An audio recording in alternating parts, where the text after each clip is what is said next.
अंतरवाली सराटीत मनोज जरांगे बोलतायत, थेट जाऊयात। 24 डिसेंबरपर्यंत 2 महिने आणि आता जानेवारी आणि फेब्रुवारी 2 महिने, 4 महिन्याचा नुसता सगळ्या सोयऱ्यांसाठी वेळ झालेला आहे। आणि कायदेशीर प्रक्रियात जर या शब्दावर भाष्य करायचं असलं तर प्रक्रिया पार पाडण्यासाठी तुम्ही 15 ते 16 दिवसाचा कालावधी घेतला आहे आता हरकतीसाठी। हरकती आल्यात, सरकारकडे यंत्रणा आहे, 4.5 लाख यंत्रणा मागासवर्ग आयोगाच्या वेळेस कामाला लागली। तुम्हाला हरकती थोड्या आहेत त्या बघण्यासाठी 1 घंट्यात तुम्ही बघू शकताय त्या सगळ्या। ते म्हणजे कारणं नको आहेत आणि ते कारणं देणाऱ्यापैकी नाहीत अशी आम्हाला आशा आहे। मुख्यमंत्री साहेब पण आणि फडणवीस साहेब पण कारणं देणार नाहीत, हरकती रात्रीतून बघून घेतील ते। परंतु उद्याच्याला अपेक्षा आहे महाराष्ट्रातल्या मराठा समाजाला सगळ्या सोयऱ्यांची अंमलबजावणी आपल्याकडून होईल।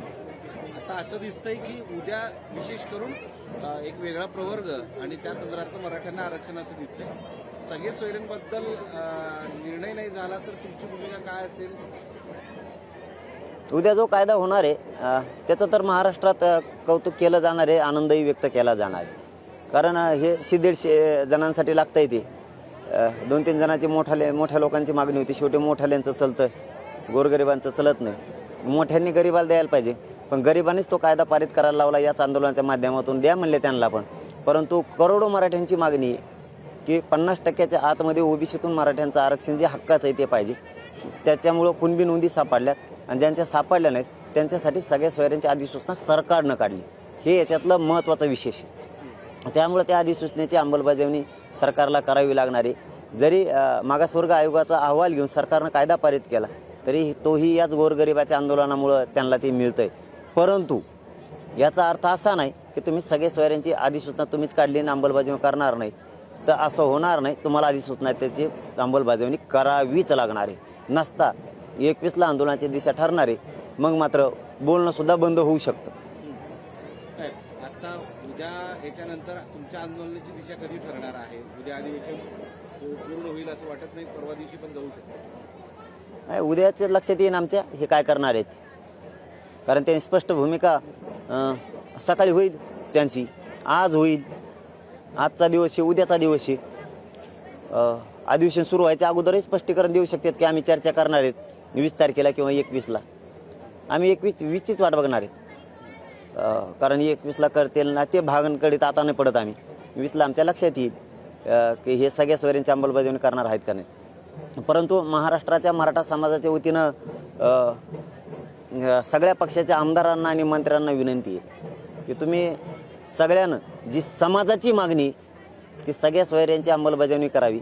ओबीसीतून मराठ्यांना 50%च्या आत आरक्षण देण्याची ही मराठ्यांची मागणी करोडो, आणि याच करोडो मराठा समाजाच्या वतीनं आमदार आणि मंत्री महोदयांना आणि आमदार महोदयांना विनंती की सगळ्या सोयऱ्यांच्या बाबत तुम्ही उद्या एकमतानं आवाज उठवावा आणि मराठ्यांची जी मागणी आहे त्या बाजूनं बोलावं।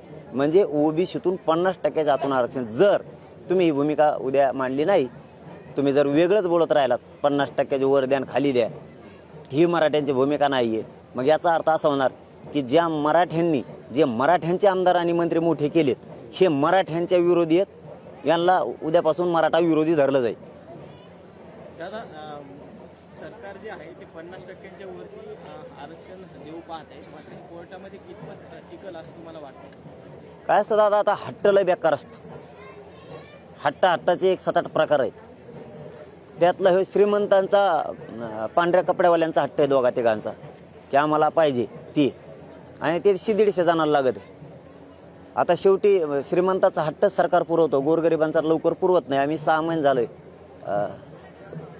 हक्काचं आरक्षणासाठी लढतोय आणि त्याच्यासाठी लढाई आत्ताही सुरू आहे। परंतु आता त्या 150 जणांसाठी सरकार उद्या कायदा अनुपात आहे, तोही मागासवर्ग आयोगाचा अहवाल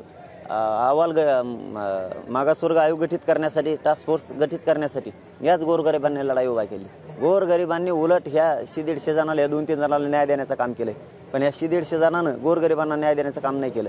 गोरगरीब ओबीसीतून मागणी माहिती आहे, एकही म्हणला नाही की तुम्ही यांना ओबीसीतून यांचं हक्काचं आरक्षण द्या, पण गोरगरीब म्हणला द्या त्यांना कायदा बनवून। आणि हे उद्याचं जे असेल काय कायदा हे फक्त गोरगरिबांमुळे मिळतोय, त्यांना टिकणार नाही। तुमचा हे प्रश्न आहे, टिकणार नाही टिकणार, हा भाग त्याला नाविलाज आहे। ते शोधायला ते तयार नाही आहेत, ते 150 जण आणि ते 2-3 हे शोधायला तयार नाहीत की आपल्याला एक पोरांचं परत मराठ्यांच्या पोराचं वाटोळं होऊ शकतं बा.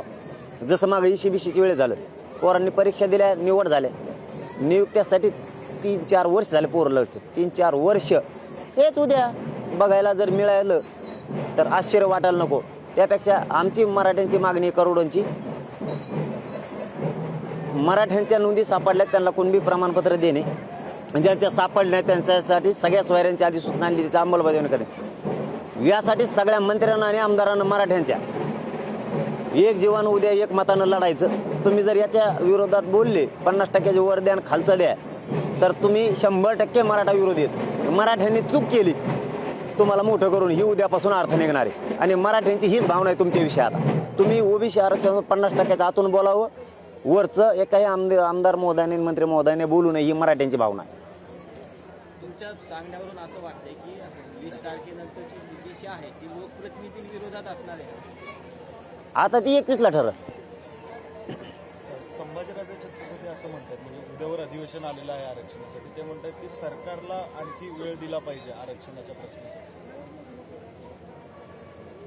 आता लय वेळ दिलाय आपण, 6 महिन्याचा वेळ दिलाय. राजे पण साक्षीदार आहेतच ना.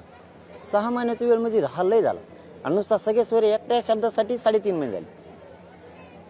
हा लय वेळ झाला. किती अंत बघावा सरकारनं या समाजाचा. समाज नाही सोडत. आता काय असतं, पर त्यांना मर्यादा आहे तसं समाजाला बेमर्यादा आहे. ज्यांना मोठं केले तेच जर आपल्या विरोधात बोलणार असले आमदार महोदय आणि मंत्री महोदय, तर मराठ्यांना सुद्धा त्यांचा विचार करावा लागणार आहे. आपला असून आपल्या मागणीप्रमाणे बोलत नाही आणि वेगळं बोलतो.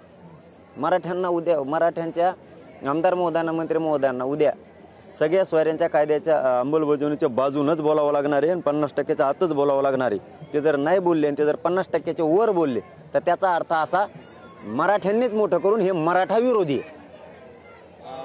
एक आहे की मराठ्यांचं सामाजिक आंदोलन यापूर्वी अनेकदा उभं राहिलं होतं आणि तुम्ही एक हाती आता तुम्ही गेल्या 5-6 महिन्यापासून सलग करताय. तर त्यामुळे आतापर्यंतच्या सगळ्या या परिस्थितीवर, आंदोलनावर राजकीय समीकरणं काही बदललेली नाहीत आणि त्यामुळे मराठ्यांचे प्रश्न सुटत नाहीत हे आतापर्यंतचं समोर आलेलं होतं. एकही राजकीय पक्ष किंवा प्रस्थापित नेता मराठ्यांची बाजू मांडत नाही. आणि मग अशा सगळ्या परिस्थितीमध्ये करायचं काय असा एक साधा प्रश्न सातत्याने उपस्थित होतो. तेच सांगितलं मी आता की सर्वसामान्य करोडो मराठ्यांना असं वाटतं, जे आमदार महोदयांना मंत्री महोदयांना आम्ही मोठं केलं त्याने आमच्या मागणीप्रमाणे बोलावं. आणि जर ते उद्या OBCतून मराठ्यांचं आरक्षण हे सगळ्या स्वराची अंमलबजावणी करावं ह्या बाजूने जर बोलला नाही तर तो मराठा विरोधी उद्यापासून धरला जाणार आहे. आमचा असला तरीही त्याला पर्याय नाही. तुम्हाला आमचं म्हणून बोलाले, आमचं म्हणून ऐश्वर्य, आमचं म्हणून तुम्हाला प्रतिष्ठा आहे. आमच्याच पोरांची प्रतिष्ठा आणि आमच्याच जातीच्या गोरगरिबांची प्रतिष्ठा संपायला लागली, तुम्ही मराठा विरोधी. तर तुम्ही उद्या अधिवेशनानंतर नावासकट महाराष्ट्राच्या जनतेसमोर, मराठ्यांसमोर सांगणार का की हे हे हे हे हे हे हे मराठा विरोधी आहेत आणि या पुढच्या काळामध्ये मराठ्यांनी त्यांच्या सोयीनं निर्णय घ्यावा किंवा काय बोलावं? हे म्हणायची गरजच नाही. सगळ्या पक्षातले आमदार महोदयांनी मंत्री महोदयांची जबाबदारी आहे गोरगरीब मराठ्यांची मागणी 50%च्या आतून आहे, सगळ्या सोयऱ्याच्या अंमलबजावणीसाठी या बाजूनच बोलावं. कारण यांचा, या जनतेचा, गोरगरीब मराठ्यांचा तुमच्यावरती अधिकार आहे. कारण तुम्हाला त्यांनी काहीतरी घडवलंय गोरगरिबांनी. त्यांच्या पोराच्या बाजून जर उद्या बोलला नाहीत तर तुम्ही मराठाच विरोधी आहेत आणि आरक्षणसुद्धा विरोधी आहेत. याचा सरळ सरळ उद्या मराठी अर्थ काढणार आहे. आमची मागणी आहे, तुम्ही दुसरी कसं काय करता? ती सांगितली कुणी करायची? 3 लोकांनी आणि लागतंय 150 जणाला. त्यांच्यासाठी करोडो मराठ्यांच्या नजरेतून पडू नका. करोडो मराठ्यांची मागणी 50%च्या आतून OBCतून आणि ज्यांच्या नोंदी सापडल्या नाही त्यांची सगळ्या सोयऱ्यांचा कायद्याची अंमलबजावणी करणे याच्याच बाजूनं बोलावं. तुम्ही म्हणता 50%च्या वरचं द्या, वेगळं द्या, स्वतंत्र द्या, मराठ्याला वेगळं आरक्षण, याला नको धक्का आणि त्याला नको धक्का. धक्क्यान धुक्क्याचा काय संबंध रे? तुम्हाला काय करा धक्क्याचं? तुम्हाला काय करायचं? मराठ्यांचा अधिकार आहे तुमच्यावरती. तुम्हाला बोलावं लागणार आहे. आम्ही तुम्हाला काय बोलणार नाहीत काय नाहीत, पण मग उद्यापासून तुम्ही मराठा विरोधी आहेत, मराठ्यांच्या मागणीच्या विरोधी आहेत, मराठ्यांचे पोरं बर्बाद व्हावात या विरोधी आहेत. तुमचा विरोधी बाकी. उद्या OBC नेते एकवटून विरोध करतील. ते ग्राह्य धरलेलं आहे पहिल्यापासूनच 70 वर्ष 75 वर्षापासून. आज थोडं किमान त्याची तरी त्यांना विरोध करण्यापेक्षा मी ह्या मताचा आहे, त्यांचा आदर्श आमदार महोदयाने मंत्री महोदयाने घ्यावा. किमान ते जाण तरी ठेवतात ओबीसीच्या बांधवांची, बोलतात तरी. तुम्ही थोडी तरी जाण ठेवा. आता शेवटचा टप्पा आहे मराठ्यांच्या लेकरासाठी. म्हणजे तुम्हाला असं स्पष्टपणे म्हणायचं आहे का की मंत्री छगन भुजबळ हे जसं ओबीसीची बाजू मांडून लढतायत तसं सगळ्या आमदारांनी एकवटून, मराठा आमदारांनी एकवटून लढावं सभागृहात? का लढू नये हा प्रश्न आहे आमचा गोरगरीब मराठ्यांचा. का जर नोंद सापडली, समजा आमची जमिनीचा 7/12 सापडलाय आणि आमचा आधार उधारार्थ तुम्ही आमदार महोदय मंत्री महोदय तुम्ही का म्हणू नये की याचा 7/12 सापडला त्या गोरगरीबावर अन्याय होतो त्याची जमीन त्याला दी? का म्हणू नये तुम्ही? आम्ही खोटं मागतो तुम्हाला? मंत्री महोदय मराठ्यांचे आणि आमदार महोदयांनी पक्ष सोडून सरळ सांगावं कुणबी नोंदी सापडलेल्या त्यांना आरक्षण द्यावं लागणार आहे. आम्ही ओबीसीच्या विरोधात नाही, तुम्हाला धक्का बी लागत नाही हेही बोलावं, पण त्यांचा हक्काचं आहे ते आणि ज्या नोंदी सापडल्या नाहीत त्यासाठी सगळ्या सोयऱ्यांचा कायदा देण्याचं सरकारनं कबूल केलंय. तुम्ही का देत नाहीत? हे सगळे आमदार मंत्री महोदयांनी का बोलू नये मराठ्यांच्या बाजूनं? मराठ्यांनी ठेका घेतलाय काय? आम्ही त्यांची प्रतिष्ठा वाढवायची आणि आमचे पोरं बरबाद करायचं आम्ही ठेका घेत चाललाय तुम्हाला मोठं करून? मग तुम्हाला मोठं करायचं, आमचे पोरं मोठे व्हावं म्हणून. तुम्ही आमचे पोरं मोठे न होऊन देता, उलट खड्ड्यात घालायला लागले. आम्ही मागणी एक सांगतो तुम्ही तिसरी मागता. उद्या अधिवेशनानंतर मनोज जरांगे पाटील हे आता आंदोलनावर पुढचा टप्पा किंवा आंदोलनाबाबत पुढचं पाऊल टाकणार नाहीत असा एक आशावाद सरकारच्या समोर आहे, असं एक सरकारने गृहीत धरलं असावं. चांगला आशीर्वाद आहे त्यांचा, स्वागत आहे त्यांच्या आशीर्वादाचं. कारण ते उद्या बहुतेक अंमलबजावणी करणार आहे सगळ्या सोयऱ्यांची. मग का चांगला निर्णय आहे त्यांचा. समाज डोक्यावर घेऊन नाचून उद्या दिसून त्यांना महादिवाळीचं गुलाल किती पडतो त्यांच्या टाकोऱ्यावर. नसता 21ची तयारी केली आम्ही आंदोलनाची. अच्छा, हो. सगळ्या सोयऱ्यांच्या संदर्भातल्या आंदोलनाची तयारी रेडी झाली. शिवजयंती दिवशी का खोटं बोलावं? शिवजयंती दिवशी का खोटं बोलावं?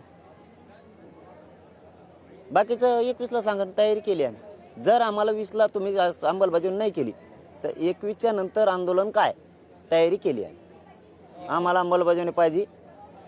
दादा, उदयनराजे भोसले असे म्हणालेले आहेत की आता आर्थिक निकषावरच आरक्षण पाहिजे. मी सांगितलं ना आत्ताच की मी तिन्ही राजगादींना खूप मानतो.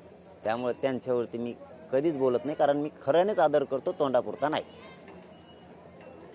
20 तारखेनंतर तुमच्या आंदोलनाची दिशा बदलणार आहे. मग हे उपोषण त्या दिवशी सुटलं जाणार आहे. ते आता आम्ही समाज ठरवणार 20ला काय होतं. आता तुम्ही फक्त बघत राहा. सरकारनं फक्त एवढी वेळ सगळे आमदार महोदयाने मंत्री महोदयांनी मराठा समाजाच्या मागणी कडून बोलावं ही मात्र आमची त्यांना हात जोडून विनंती आहे.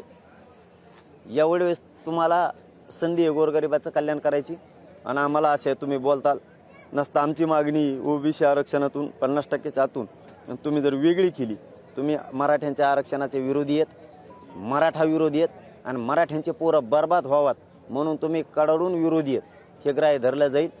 सामान्य मराठा आम्ही आमच्या ताकदीवरती लढून मग मिळू. पाटील सर, 21 तारखेचं आंदोलन जे असणार आहे त्याविषयी तुम्ही माहिती देत नाही आहात, पण आतापर्यंत तुम्ही सातत्याने म्हणत होतात की शांततेतच आंदोलन होणार. 21चं सुद्धा शांततेतच असणार आहे का काही आक्रमक पवित्र पाहायला मिळणार? ते 21ला ठरवलं सगळं. चलो, धन्यवाद.